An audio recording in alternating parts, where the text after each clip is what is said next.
Yeah. So obviously, we got to address the elephant in the room. Carlos Correa actually signed to a team. Yes, he passed the physical. Don't get worried about it. Jeff Passan reported already. Carlos Correa is a twin. There was a press conference. He said he's going to raise his little boy to be a very nice Minnesotan child. Carlos Correa is a twin, 6 years, $200 million. Steves, what do you think on this? I'm just happy it's over, in all honesty. I couldn't keep reporting on Stev's checks about just Carlos Correa signs with the Giants. Oh no, didn't pass his physical. They're gonna kind of like rework this contract. Oh wait, no. Now he's a Met. Oh, now the Mets are worried about his physical. Where is he gonna go? Oh no, Minnesota picks him up. Okay. Minnesota has him. My favorite part about the press conference though was he was like, "Yeah, I'm really excited to be back here." Not like he just signed two other places and was pretty much forced to go back to Minnesota. I think what it was is uh, his one seed. I think the whole time was the Mets. Yes. I think the Twins might have been the two seed. It's just the Giants gave him the biggest deal, and he was on the record saying, "I don't really care where it is. I just want the money. Yeah. I go to restaurants and I watch TV with my family, and I can do that in all 30 cities." Yep, Uh, that's a fair and assessment. he's already been with the Twins organization, so he knows what to expect from them. Yeah. So I think that obviously makes sense there. When when it came out that he officially signed, like the past physical press conference, quote, "We were unable to reach an agreement. We wish Carlos the best." Salty Met PR person. I found that hilarious. Like you That's could great. taste the salt. Like you could rub your fingers across the press release and be like, "Damn, that's got a salty little consistency to it right there." Yeah, it's just, I mean, Mets fans are notoriously some of the saltiest fans like out there if anything wrong happens for their organization. So the fact that they signed a player of Carlos Correa's caliber and we're all excited for him to be a Met, um, and then he goes to Minnesota, it's just hilarious. I think somebody needs to tell the Minnesota Twins like their shop page because they were still selling his jerseys and stuff on sale. Like all of his stuff was still on sale, like to from like yesterday. Mhm. Like I honestly contemplated picking up a Carlos Correa jersey strictly due to the fact that it would have been like 50% off. And I could wear it for the next 6 years and be completely fine. But overall, I think it's good. The winners for this signing are Carlos Correa, the Minnesota Twins, and Brett Beatty. Because Brett Beatty now has a spot in the Minnesota or not Minnesota in the New York Mets roster, Yeah. and that is the biggest. Honestly, he's the biggest winner of all of this. Yeah. I think yeah, I agree. Also, Carlos Correa looked really good in the Twin City. I really like He those did. jerseys. Like I when like those those came jerseys. out, it looked nice. And Yeah. then like when he put it on, I was like, I couldn't Yep. see this on a player yet, but it fits Correa really well. It does. Um, and it's Minnesota got their shortstop. Like Yes. there is going to be Kyle Farmer, so I think there's a little bit of an upgrade there. But and then again, this is the Aaron Judge situation. Like this is great. They got him back, but it's the same thing you're putting on the field as you did last year. Yeah. With contract details, though, we say it's 6 years, 200 million. It can get up to 10 years, 270 million, because the whole issue here was that there is a plate put into Carlos Correa's right tibia to repair a fracture or almost full break in 2014 when he slid into a base. And obviously, it hasn't shown up on the major league level yet, but they're worried that as he goes on, it's pretty much guaranteed that he is going to get arthritis. They can do like Yeah. minor surgeries to fix it, to tamper with it, to try and prevent that from happening. But it's almost guaranteed that at some point there is going to be an issue there. So that's kind of why he fizzled out with the Giants. He fizzled out with the Mets. And so with the Twins, he's got these vesting options. Yeah. So the way this works is A, there's no full trade clause, which means Correa is a twin until he waives that. Okay. 2029, it's a vesting option of $25 million.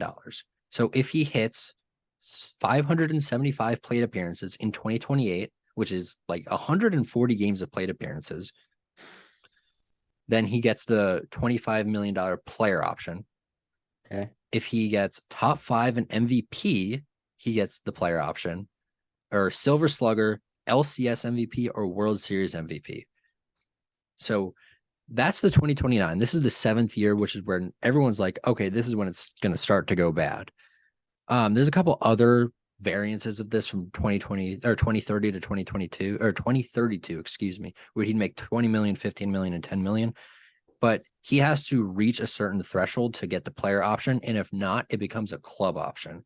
So I guess the reassurances are built in, but like, say he has a really good 2029, right? Or 2028, gets the 29 vesting option, is hurt in 29, the Twins release him, and he has a good 2030. I feel like that's like, I don't know. I feel like it's good for the Twins and bad for the Twins at the same time. I think it's a lot. I mean, again, we have like more than half a decade to worry about this, right? But I think there's built-in things for them to obviously there's going to be more into it than just his performance on the field. They're going to monitor how like the how their organization is as a whole, if they're winning championships, if they're doing well at all.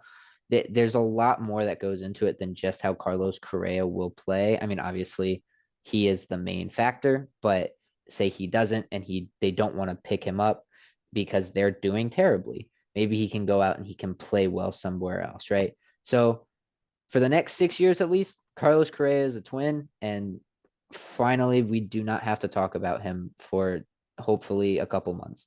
Yeah, until we get to that twin projection. I'm excited to talk about the Twins The because I'm just looking at their Twins roster are resource right interesting. now, and it's not a bad lineup. It's really not. Like they added Christian Vasquez and Joey Gallo. Obviously, those aren't needle movers, but Yeah. you can't win a World Series or you can't win a division with a team full of Joey Gallo and Christian Vasquez's, but you need those two pieces. Yes. And they're obviously hoping that there's a Joey Gallo rebound, which, you know what, maybe low pressure, nice people, Minnesota, there's room for potential for Joey Gallo. And then you got Luis Ariz hitting leadoff, Carlos Correa hitting second. This is Fangraphs roster resource Yeah, projection. I'm looking at it. Byron Buxton hitting third, Polanco fourth, Max Kepler fifth. I think that one's going to, the Kepler Gallo combo has a lot of volatility there. Yeah. Jose Miranda would be hitting sixth. Again, Gallo seventh, Christian Vasquez eighth, and Nick Gordon hitting ninth. Um, I think it's a good move. And then It you've got is. this moves Kyle Farmer to the bench. He would have been their shortstop. They got him from the Reds. And remember, at some point, Royce Lewis will be back. So maybe he can really slot into the DH slot, or he can get Correa off of his feet for some days. I definitely agree. This team has more. eh, This team on paper looks very good, but out on the field is a whole nother story because Byron Buxton probably will not be healthy. We really don't know what Jorge Polanco, Max Kepler are going to bring to the table. Luis Arias, All-Star last year, very good player. Carlos Correa, very good player. Joey Gallo can be a very good player if he makes contact with the baseball. Christian Vasquez, World Series champion now, very good player. And Kyle Farmer off the bench is very good. He just is not very good as a starter. Their pitching is good, but nothing to write home about. They have Sonny Gray, Joe Ryan, Tyler Mahle, Kenta Maeda, and Bailey Ober. Is that how you say that? Yeah, but they got Um, Paddock as well. and then yeah, and then him, and then out, off in the bullpen, they have Emilio Pagan, Joanne Duran, Trevor Migo. Like those are really the names that I'm catching when I'm skimming through this. Like there's not a lot of pitching, but again, players can surprise you, and it's a relatively young bullpen. Yeah, and so when I was looking through just to see their depth as well. I on Baseball Reference, Sonny Gray's nickname is listed as Pickles. Um, and I kind of want to like get to the bottom of like why his nickname is Pickles. And so in August of 2017, MLB.com posted this article um about how the Yankees right-hander got the nickname from a few Oakland teammates because he was a Yankee at the time. Yeah, Um, and so he was he always almost lined up his starts with the green alternate jerseys in Oakland. He said that when we came up with these nicknames, I was in Oakland. That's just what a few guys called me. I kind of just put it there. I don't know when we did this. Everyone was just throwing stuff out there. I didn't have a good answer, man. I don't know. Um, Josh Fagley, who put his name as player to be named later in Players Weekend, says it's because he likes pickles.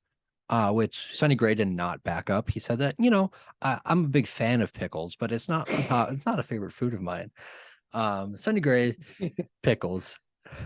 He's a big fan of pickles, man. I mean, that's just a great story. I mean, I need players weekend jerseys to come back. Like I need nicknames on the back of the jerseys. I need nicknames on the back of jerseys on every sport because those are some of the fun like Shane Bieber, not Justin. Like that was fire. And like Anthony Rendon, 22 back. Like it's just something that adds to the sport and it makes more money. Like right, like I'll go out and I'll buy a not Justin jersey. I don't even like the Guardians, and I don't really. I mean, Shane Bieber's fine; he's not my favorite pitcher, but I'd get a not Justin jersey, right? Like those are the things that I want. I want back in full swing. Yeah, I think that it's so good for baseball. Like It is. there's the Kyle Seager, Corey's brother thing, and Rich Hill was Dick Mountain. Like we always call him that, but he was finally D Mountain. I was so happy when that happened. I They have to bring that's something, and our list of things they need to incorporate in 2023. Players weekend jerseys, please bring them back. That might not be a bad episode in and of itself. Things we want for the 2023 season from like it can stem from that to rule changes to like a spotlight game on the Sandlot or something crazy like that. We could 100% do that.